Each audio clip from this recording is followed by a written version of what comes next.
तो देखिए शिवाजी हमारे साथ नेपाल से एक वहां के निवासी शिवाजी यादव हमारे साथ जुड़ गए। शिवाजी अपनी लोकेशन बताइए, आप कहां पर मौजूद हैं, आपसे कितने दूर पर यह त्रासदी हुई है, क्या खबरें नेपाल में मिल रही हैं और क्या किस तरह का रेस्क्यू ऑपरेशन चल रहा है, जरा उसके बारे में एक एक डिटेल जितनी जानकारी हो आपको वो जरा हमसे साझा करिए आप। अभी हम काठमांडू में हैं और यहाँ से करीब 120 किलोमीटर या 130 अराउंड किलोमीटर में ये घटना हुई है जी। और रेस्क्यू जो है एकदम युद्ध स्तर में चल रहा है, बहुत ही अच्छा है।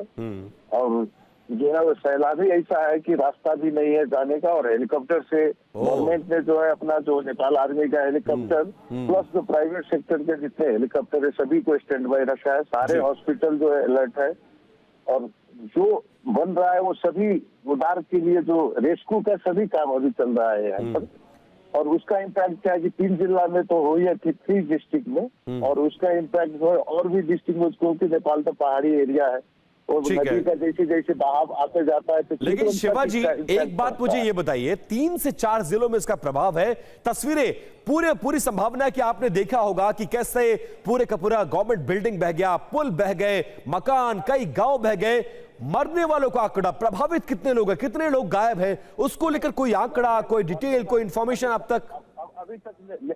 अभी तक लेटेस्ट इंफॉर्मेशन अनुसार 6 to 8 जो गवर्नमेंट ने डिक्लेयर किया है वो आंकड़ा है, और 14 जो है पुलिस कर्मी जो है हमारे मिसिंग है, कुछ टूरिस्ट लोग जो है मिसिंग है। तो ये सब का रेस्क्यू जारी है। अब कहीं पर कोई छुटे, क्योंकि वहां पर नो जो टेलीकॉम का टावर या जितने भी इलेक्ट्रिसिटी नहीं है, कुछ भी नहीं, तो इसलिए कांटेक्ट नहीं हो पा रही जी। सबसे बड़ी समस्या है। एक बार फिर से शिवाजी जरा वो आंकड़ा एक बार फिर से हमारे दर्शकों के लिए रिपीट करिए, कितने गांव, कितने जिले, कितने हजार लोग और कितने के शव बरामद हो गए? आराम से 1 by 1। ऐसा है वो अभी टोटल अभी आना बाकी है, लेकिन जो मेन जो बॉर्डर के इलाके के जो गांव है हमारे, वो छोटा छोटा, क्योंकि पहाड़ी में आप जानते हैं कहीं पर 10 घर होते हैं, किसी साइड 20 घर होते हैं ऐसे, तो इसलिए ये अभी टोटल आंकड़ा जो है ये कल सुबह तक आ जाएगा। अभी इसके बारे में क्योंकि अभी मैं कुछ नहीं बता सकता क्लियरली क्या है।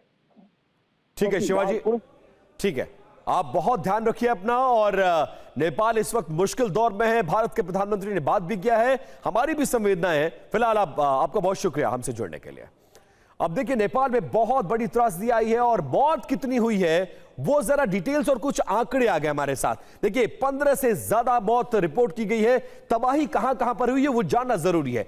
रसुआ हो, नवाकोट हो, धानिंग का इलाका हो, यहां सबसे ज्यादा तबाही नोट की गई है। उफान पर 2 नदियां, भोटेकोशी और त्रिशूली नदी सबसे ज्यादा उफान पर है। कब हुआ यह पूरा हादसा, कब यह त्रासदी आई है? आज सुबह 9 बजे के आसपास इसको रिपोर्ट किया गया है। क्यों? क्योंकि तिब्बत में ग्लेशियर के फटने की खबर है और उसके बाद यह जलजला, यह सैलाब आया हुआ है। अब आशियाने ताश के पत्तों की तरह बह गए हैं। ऐसे में गाड़ियों की क्या बिसात। अब इस तस्वीर को जो हम आपको दिखाने जा रहे हैं, उस तस्वीर को जरा देखिए, गाड़ियां इस सैलाब में कैसे बह रही हैं और देखते ही देखते सैलाब में ये तमाम गाड़ियां समा गई हैं। अब ये कह पाना मुश्किल है कि इस कार में कोई मौजूद रहा होगा, लेकिन ये मंजर रूह को कपा देने वाला है और अंदाजा लगाया जा सकता है कि ऐसे हालात का सामना करने वालों पर क्या गुजरी होगी। जो बच गए होंगे वो किस ट्रॉमा में होंगे। सोचे, जिनके सामने पूरे का पूरा गांव, पूरे का पूरा बस अड्डा, पूरे के पूरी गवर्नमेंट बिल्डिंग्स, गाड़ियां, पुल, सब कुछ बहता हुआ नजर आया, वो अगर बच भी गए होंगे तो किस ट्रॉमा में जी रहे होंगे। अब इस सैलाब और त्रासदी के बाद अब हमें कुछ रेस्क्यू वाली तस्वीरें मिल रही है, वो हम आपको दिखाने जा रहे हैं। किस तरह से नेपाल में राहत और बचाव का काम चल रहा है, क्योंकि ये त्रासदी जब आई है, ये सैलाब आया है, तो सैलाब तो निकल गया लेकिन अपने पीछे बहुत सारा कीचड़, बहुत सारा स्लेज छोड़ गया है, जो घरों में, गांव में, होटल्स में, कस्बों में घुस गया है। उसमें फंसे लोगों को निकालने के लिए किस तरह से आर्मी रेस्क्यू ऑपरेशन चला रही है।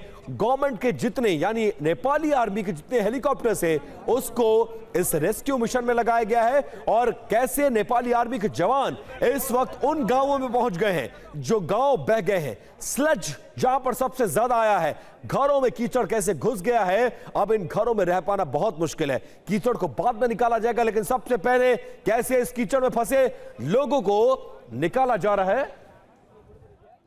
तो उसकी तस्वीर आपके सामने।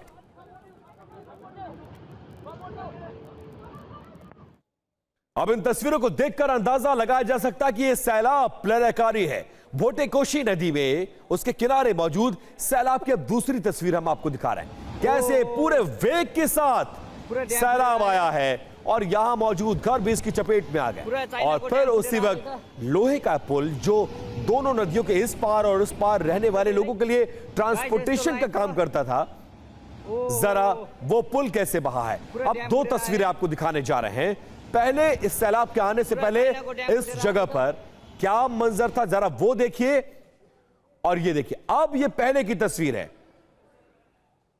अब देखिए दो तस्वीर आपको दिखाते हैं। पहले ये नदी किस तरह से आराम से बह रही है, दोनों तरफ घर मकान बने हुए हैं, पुल है यहां पर नजर आ रहा है, सब कुछ सामान्य है। लेकिन हुआ क्या, अचानक से सैलाब आया। और जरा मुझे पीजीएम भी दीजिए। अचानक से सैलाब आता है। सैलाब आने के बाद किस कदर यहां पर त्रासदी हुई है कि सब कुछ खत्म। जो रंग बिरंगी इमारतें, गाड़ियां, पार्किंग, नदी, खूबसूरत नजारा था, वो कैसे एक त्रासदी में बदल गया। और अब क्या नजर आ रहा है, एक बहती हुई नदी और दोनों तरफ कीचड़ का अंबार। और जो खूबसूरती उधर नजर आ रही थी, वो सब कुछ सेकंड में, यकीन मानिए उंगलियों पर आप काउंट कर सकते हैं, कुछ सेकंड में उस तस्वीर से लेकर ये तस्वीर, ये नजारा हुआ है। और अब इन घरों में, इन कस्बों में, इन इलाकों में फंसे लोगों को निकालने के लिए अब रेस्क्यू ऑपरेशन चलाया जा रहा है। और पूरे का पूरा पुल जो यहां पर आपको नजर आ रहा है, वो पुल आपको नजर भी नहीं आएगा। तो ये स्थिति है, पुल टूट चुका है, पूरा इलाका कीचड़ से भर गया है, पूरे इलाके में सिर्फ और सिर्फ सैलाब नजर आ रहा है और बहुत बड़े स्तर पर लोगों के प्रभावित होने की संभावना है। अब नेपाल में सैलाब आने के बाद की एक और तस्वीर आपको दिखाने जा रहे हैं। यह तस्वीर देखिए जरा, किनारे की ओर लोग मौजूद हैं और जैसे ही सैलाब आया कैसे भगदड़ मची है, जरा वो तस्वीर देखिए। लोग भाग रहे हैं, चीख रहे हैं, चिल्ला रहे हैं, लेकिन इस सैलाब में किसी को संभलने तक का मौका नहीं दिया। सिर्फ कुछ सेकंड, 1 2 3 4 5 और सब कुछ खत्म। ये बच्चे वीडियो शूट कर रहे हैं, इसकी भयावहता को वो समझ रहे हैं। बस के अंदर से देखिए इस भयावह तस्वीर के वीडियो को शूट किया गया है। अंदर चीख पुकार मची हुई है, बाहर लोग दौड़ते भागते, क्योंकि नदी के किनारे वाले रहने वाले लोगों को यह अंदाजा है कि इस तरह का सैलाब आता है तो फिर क्या करना चाहिए। लेकिन सैलाब इतना प्रचंड था कि किसी को संभलने का मौका नहीं मिला।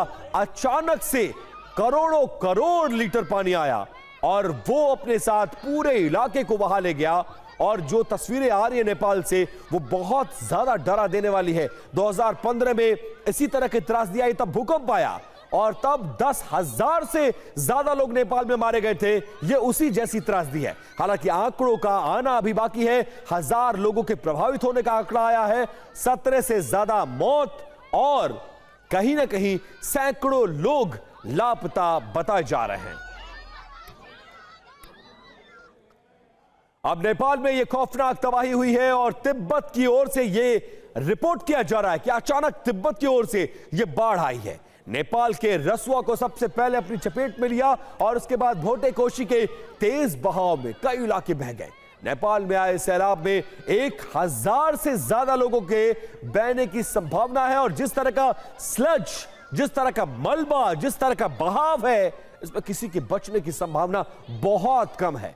और पूरी की पूरी नेपाल सरकार के लिए यह बहुत संकट का वक्त है। नेपाल के नागरिकों के लिए, पूरे नेपाल के लिए ये 12 सालों में दूसरी बड़ी त्रासदी है। और देखिए विनाशकारी सैलाब में तबाही की एक और तस्वीर आपको दिखाने जा रहे हैं। अब ये देखिए जो अब तस्वीर आएगी आपके सामने, जरा वो देखिए। उसमें एक पूरे का पूरा पुल सैलाब में बहता हुआ नजर आएगा और ये पुल की तस्वीर देखिए। एक दूसरा पुल बहता हुआ आ रहा और पहले से जो मौजूद पुल है उससे आकर वो टकराता है ऐसे और दोनों पुल एक साथ बह जाते हैं।